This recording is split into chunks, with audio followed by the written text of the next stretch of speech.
존경하고 사랑하는 더본 구민 여러분, 구민과 함께한 열린 의정을 실현하기 위해 늘 애쓰시는 안병건 의장님과 이태용 부의장님을 비롯한 선배 동료 의원 여러분, 더본 구민의 복리 증진을 위해 늘 열정을 다하시는 우원석 구청장님을 비롯한 1,300여 명 공무원 여러분, 그리고 더본 구민 여러분, 안녕하십니까?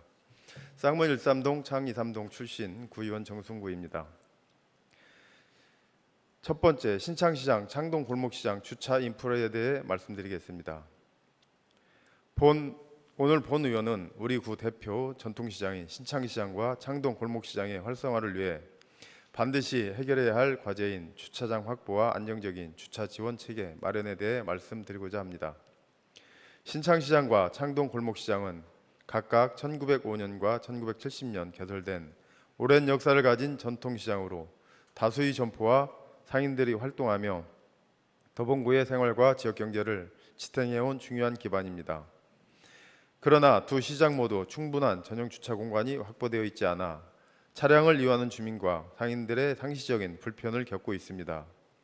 특히 신창시장은 삼익쇼핑과 고객지원센터를 포함해 주차 공간이 제한적이고, 창동 골목시장은 고객지원센터 내 이면에 불과한 주차면만 갖추고 있어 시장을 찾는 분들이 매우 불편한 상황입니다. 전통시장에 주차장이 꼭 필요한 이유는 분명합니다. 전통시장은 무거운 장바구니를 들고 이동하시는 어르신들, 한 번에 장을 많이 보는 가족 단위, 또 대량 구매를 하는 자영업자 등 차량 이용 비중이 높은 이용자가 많은 곳이기 때문입니다. 주차 여건이 부족하면 방문 자체를 포기하게 되거나 머무른 시간과 소비 규모가 줄어들 수밖에 없습니다. 대형 마트와 경쟁에서 전통시장이 밀리지 않기 위해서는 가격과 정뿐 아니라 접근성과 편의성에도 뒤처지지 않는 최소한의 조건의 주차 인프라를 갖추는 것이 필수입니다. 이와 관련하여 우리 구 내부에 비교적 먼저 짚어보고자 합니다. 같은 도봉군의 전통시장 방학동 도깨비시장은 이미 약 80대 규모의 공영주차장을 보유하고 있어 차량을 이용하는 주민들의 비교적 편리하게 시장을 이용할 수 있는 여건이 마련되어 있습니다. 같은 구 안에서도 주차 인프라 의무에 따라 시장 접근성과 이용 여건이 뚜렷하게 달라지고 있다는 점을 주목해야 합니다. 타 자치구 사례를 보더라도 전통시장 활성화를 위해 주차장 확보가 얼마나 중요한지 확인할 수 있습니다. 강북구의 경우 전통시장마다 주차 인프라가 체계적으로 갖춰져 있습니다. 수유 재래시장 공영주차장은 116대, 수유 프라자는 79대, 숭인시장 56대, 수유시장 65대 등 강북구 주요 전통시장들은 모두 규모 있는 주차장을 확보하고 있습니다. 이러한 기반 덕분에 강북구는 전통시장 이용 접근성이 높고 전통시장 활성화도 비교적 잘 이루어지고 있다고 평가할 수 있습니다. 이와 반면 신창시장과 창동 골목시장의 주차 여건은 명백히 뒤처져 있습니다. 더본구 전통시장의 경쟁력을 높이고 주민들이 편해서 찾는 시장을 만들기 위해서는 주차 인프라 확충이 더 이상 미룰 수 없는 과제입니다. 이에 구청장님께 다음과 같이 요청드립니다. 첫째, 신창시장과 창동 골목시장에 대한 전용 주차장 확보 방안을 마련해 주시길 부탁드립니다. 방학동 도깨비시장처럼 공영주차장 설치를 검토해 주시고 제약 요인이 있다면 어떻게 해소하거나 주장할 것인지에 대한 계획도 함께 제시해 주시기 바랍니다. 둘째, 전용 주차장 신설이 단기간에 어려운 경우 현재 신창시장의 일부 시행 중인 주차비 지원 제도보다 안정적이고 실질적인 수준으로 확대 정비하고 창동 골목시장 이용 주민들에게 인근 주차장과 연계한 주차권, 주차비 지원이 가능하도록 제도화해 주시기 바랍니다. 주차 지원이 시장 활성화를 위한 임시 방편이 아닌 지속 가능한 정책이 될 수 있도록 중장기 계획에 반영해 주시기를 요청드립니다. 신창시장과 창동 골목시장은 우리 도봉구의 역사와 삶이 녹아있는 소중한 생활 기반입니다. 이제는 주차가 불편해서 전통시장을 잘 안 간다는 말이 나오지 않도록 주차 인프라 확충과 안정적인 주차 지원 체계를 전통시장을 통해 제대로 뒷받침해 주시기를 거듭 요청드립니다. 두 번째는 더봉동 화학부대의 파크골프장 조성에 대해서 말씀드리겠습니다. 파크골프는 골프의 기본 방식을 유지하면서 짧은 클럽과 큰 공을 사용해 적은 부담으로 즐길 수 있는 생활체육 종목입니다. 어르신도 무리 없이 이용할 수 있고 남녀노소 함께 어울릴 수 있는 고령 진화 세대 통합형 체육시설, 장비 이용료 부담도 크지 않아 누구나 쉽게 접근할 수 있는 장점이 있습니다. 최근 전국적으로 파크골프 인구와 시설이 빠르게 늘고 있으며 서울시 역시 같은 흐름 속에 있습니다. 현재 서울시 25개구 자치구 중 약 16개구에서 파크골프장을 운영 중이고 일부 구는 18홀 이상 중대형 코스를 생활체육 거점으로 활용하고 있습니다. 우리 구의 현황을 살펴보면 도봉구에는 현재 다락원 파크골프장과 녹천교 파크골프장 두 곳이 운영되고 있습니다. 다락원 파크골프장은 2024년 6월에서 12월 7개월간 만 80명, 2025년 11월 말 기준으로 15,840명이 이용해 개장 2년 차에 수요가 크게 증가하고 있습니다. 녹천교 파크골프장은 24년 한 해 약 25,920명이 이용했고 2025년에는 4개월 7월에서 11월 동안 8,160명이 이용해 해마다 월 2,000명대 이상이 꾸준히 이어지고 있습니다. 두 시설을 합치면 2024년 이용객이 약 36,000명, 2025년도에는 이와 비슷하거나 그 이상이 예상됩니다. 짧은 기간에 파크골프장이 도봉구 생활체육의 핵심 시설로 자리 잡음을 보여주는 동시에 예약 조기 마감, 특정 시간대 과밀 이용 등 현장의 어려움을 감안할 때 수요에 비해 공급이 부족한 실정이라고 판단됩니다. 이런 상황을 개선하기 위해 도봉동 화학부대 부지 1원에 계획 중인 도봉 스포츠파크에 파크골프장 신설하는 것을 제안드립니다. 도봉동 화학부대 부지 도봉구 체육 인프라 재편의 핵심 사업입니다.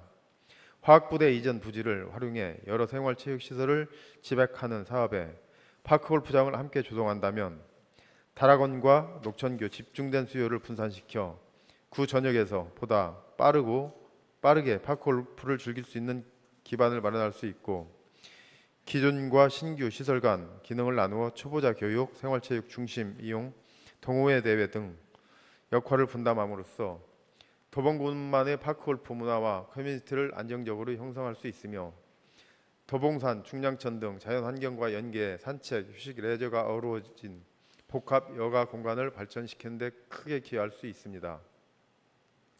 이에 구청장님께 요청드립니다. 서울시 내 파크골프장 보급 추세와 우리 구 녹천교 다락원 파크골프장의 연도별 이용 현황을 함께 분석하여 향후 도봉구 중장기 체육시설 수급 계획 안에 파크골프장 추가 조성을 방향을 명확히 반영해 주시길 바랍니다. 화학부대 부지 도봉 스포츠파크 기본 계획 설계 단계에서 파크골프장 설치를 공식적인 검토 대안으로 포함해 주실 것을 요청드립니다.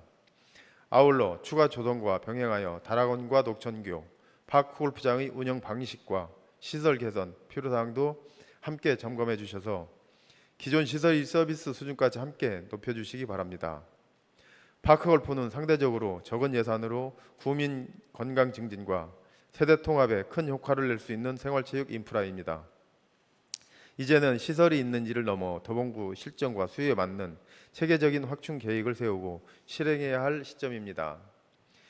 이번 질의를 계기로 도봉구가 파크골프장을 포함한 생활체육 인프라를 어떻게 확충해 나갈 것인지, 특히 도봉 스포츠파크와 연계한 파크골프장 추가 조성에 대한 구청장님의 분명한 입장과 계획을 밝혀주시길 요청드립니다. 세 번째, 경로당 어린이집 재난안전교육에 대해서 질의드리겠습니다. 본 의원은 도봉구의회 연구단체 도봉구민 재난안전 개선 방안 연구회 대표 의원으로서 동료 의원님들과 함께 우리 구 재난안전 정책 전반을 점검하고 개선 방안을 연구해 왔습니다. 연구회를 통해 도봉구 재난안전 체계를 어떻게 보완할 것인지 지속적으로 고민해 왔음을 알려드립니다. 또한 본 의원은 지난 제341회 정례회에 어린이집 시설과 노약자 시설의 재난 대비 강화 필요성을 지적한 바가 있습니다. 그러나 현장에서 체감되는 안전교육은 여전히 부족하다는 이야기가 계속 들려오고 있어 오늘 다시 한번 이 문제를 짚고자 합니다. 현재 우리 도봉구에 어린이집 139개소, 유치원 28개소, 서울형 끼집 카페 7개소, 경로당 133개소, 어린이 복지관 5개소, 장애인 복지 시설 23개소 등 어르신 시설이 운영되고 있습니다. 이에 도봉구에서 철저하게 재난 대비를 세우고 있지만 현장의 목소리를 들어보면 여전히 재난 발생 시 어떻게 대피해야 하는지, 어린이와 어르신을 어떻게 보호해야 하는지에 대한 체계적인 교육과 훈련이 부족하다는 지적이 많습니다. 시설 점검과 서류 지도 감독 이루어지고 있지만 실제 상황에서는 몸이 먼저 움직일 수 없는 만큼의 훈련이 안 된 안전 습관을 만드는 데 미흡하다는 이야기입니다. 특히 경로당은 현재 구청에서 상하반기 이후에 안전 점검을 실시하고 있지만 점검만으로는 어르신들의 안전을 충분히 확보하기 어렵습니다. 경로당 운영에는 회계의 투명성과 정확성도 중요하지만 동시에 재난 상황의 행동 요령, 익히는 교육이 반드시 병행돼야 한다고 생각합니다. 거동이 불편한 어르신들을 위해 권역별 찾아가는 안전 교육을 도입하는 것이 현실적일 것입니다. 어린이집 역시 마찬가지입니다. 시설장과 보육교직원에 대한 법정 교육을 넘어서 아이들이 눈높이에서 맞춘 교육과 대피 훈련이 필요합니다. 어린이 안전 박람회와 같은 행사도 중요하지만 이를 일회성 행사로 끝내지 않고 평소 지속적인 교육과 훈련이 이루어져야 실질적인 효과를 거둘 수 있습니다. 이에 본 의원은 구청장께 다음과 같이 질문드립니다. 어린이집에 대한 재난 안전 교육과 대피 훈련을 정례화할 계획이 있는지, 연 2, 3회 이상 시행 등을 제도화할 의향이 있는지 답변해 주시길 바랍니다. 어린이집 경로당에 대한 재난 안전 교육 종합 계획을 수립할 의지가 있는지, 있다면 추진 일정과 방향을 설명해 주시길 바랍니다. 안전에는 배터랑이 없습니다. 재난 그리고 안전 교육은 단발성 캠페인이 되어서는 안 됩니다. 고령화 사회와 저출생 시대에 안정감을 느낄 수 있도록 만드는 것이 행정의 근본적인 의무이자 책임입니다. 도봉구가 재난으로부터 가장 안전한 도시가 될 수 있도록 재난과 안전교육 체계의 강화에 힘써 주시길 바랍니다. 이상으로 구정질문을 마치겠습니다. 감사합니다.